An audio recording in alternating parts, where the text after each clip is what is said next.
Hi, it's me. Join me for a prehistoric journey back to the days of the Neanderthals.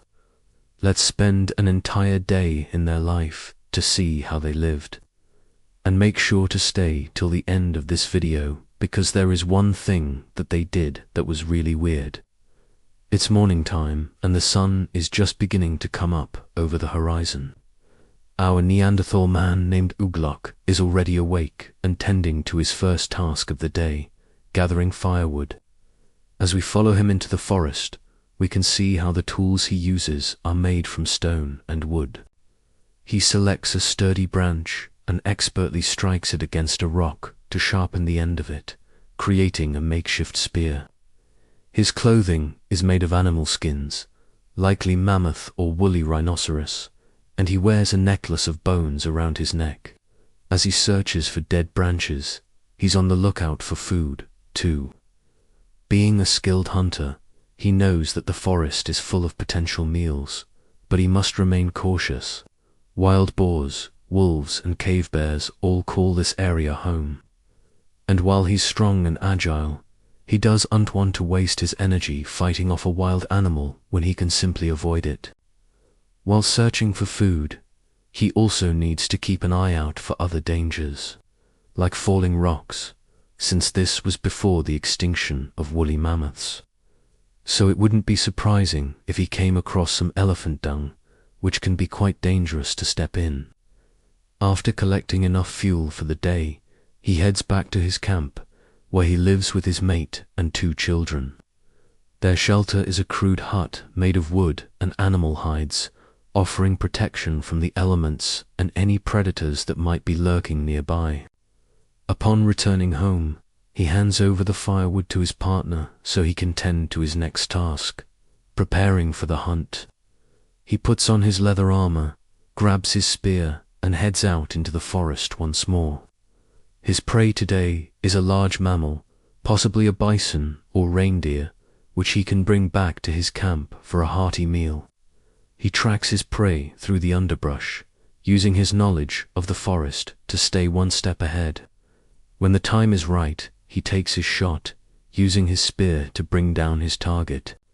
Once the animal is secured, he quickly begins to butcher it, removing the skin and any unwanted organs. This will not only provide food for himself and his family, but also for other members of his tribe who were unsuccessful in their own hunts.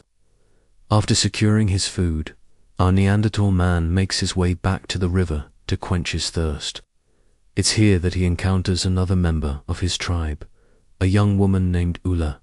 She's fetching water for her own camp and the 2 exchange greetings. Despite their different social groups, they share a bond as members of the same species and community. Back at his camp, Ugluk's children are eager to help with the preparations for cooking their father's latest kill.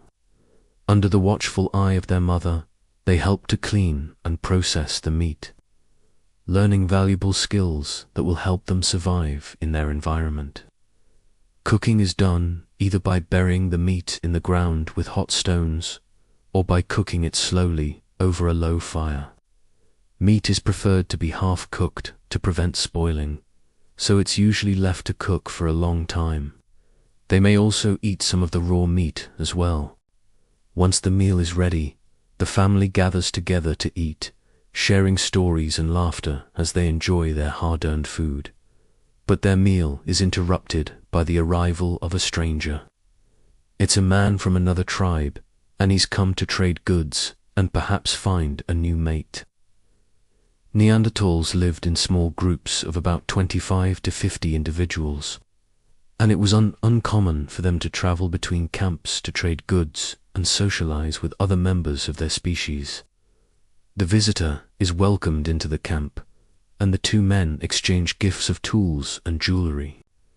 Perhaps the visitor has some flint that he can trade for some bone jewelry that Uglok's wife made. Then the 2 men sit around the fire and discuss the latest hunting techniques and share stories of their adventures in the forest. But the party is soon over when the visitor pulls something out of his loincloth and reveals it to the group. It's a strange object that looks like a pebble, but with a few tiny lines carved into it. What exactly is this strange artifact? Well, the truth is that we don't know for sure, but it's possible that this could be one of the earliest examples of cave art. Neanderthals were known to have created some of the earliest examples of cave art, which often depicted animals that they hunted or other important figures from their culture. This object may have been used as a tool for teaching young children about the world around them, or as a way to pass the time during long winter nights. It could also be part of a larger artistic tradition that we are just beginning to understand. Whatever its purpose, this strange object is a reminder of the intelligence and creativity of the Neanderthals, a species that lived in our world long before us. While we don't know what this particular object represents, we do know that Neanderthals had a deep connection to the natural world around them. They often buried their dead with flowers and other personal items, suggesting a belief in an afterlife or a desire to honor their ancestors. They also created intricate tools and weapons, showing a level of craftsmanship and ingenuity that should not be underestimated. The sun is starting to set over the horizon, casting long shadows across the camp. It's time for the men to gather around the fire and perform their nightly ritual. Every night before bed, they would take turns telling stories and legends about their ancestors and their culture. These stories often revolved around the creation of the world, the origins of their people, and the exploits of their heroic ancestors.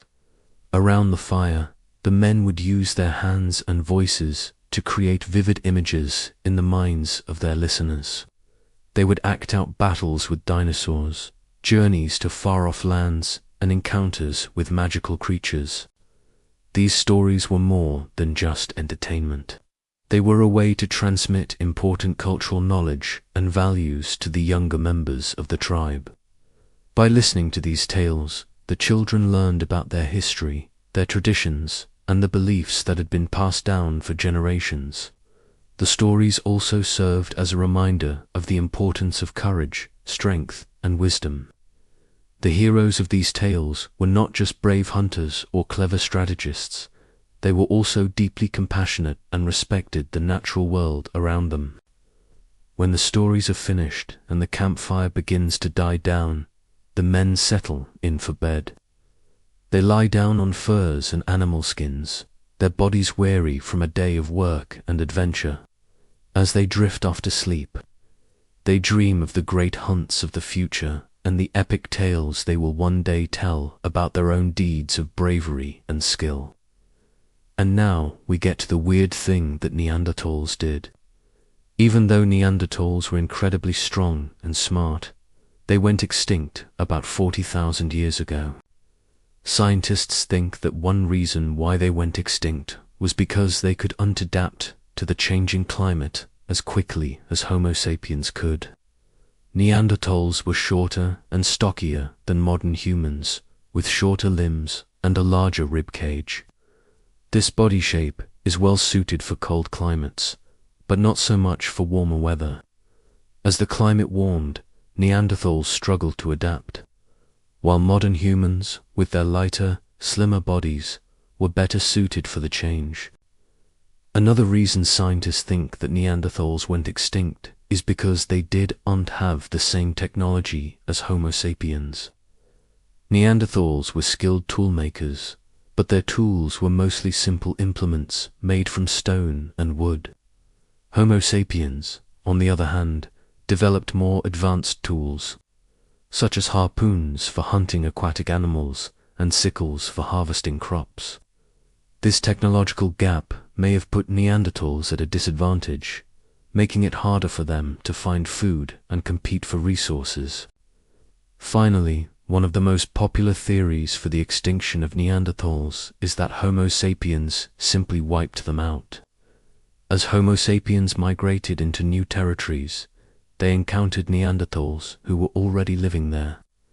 In some cases, the two groups competed for resources, and in others, Homo sapiens may have deliberately targeted Neanderthals for extermination.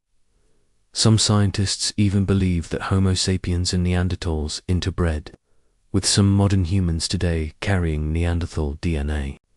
So what was that weird thing that Neanderthals did? Well, besides being stockier than us, Neanderthals had larger brains than us. Their brains were about 10% larger than ours, but they still had about the same level of intelligence. Why did they need such big brains? We don't really know. Maybe it was because they needed to be smarter to hunt animals that were smarter, like big cats or wolves. Or maybe it was because they needed to be able to make more complex tools in order to survive in a changing environment. Whatever the reason, the fact that Neanderthals had bigger brains than us is a reminder that evolution doesn't always follow a straight line. Sometimes it takes unexpected turns that we are only just beginning to understand. Hey, thanks for watching. If you enjoyed this video, make sure to check out my channel for more videos about ancient history. Don't forget to subscribe. See you next time.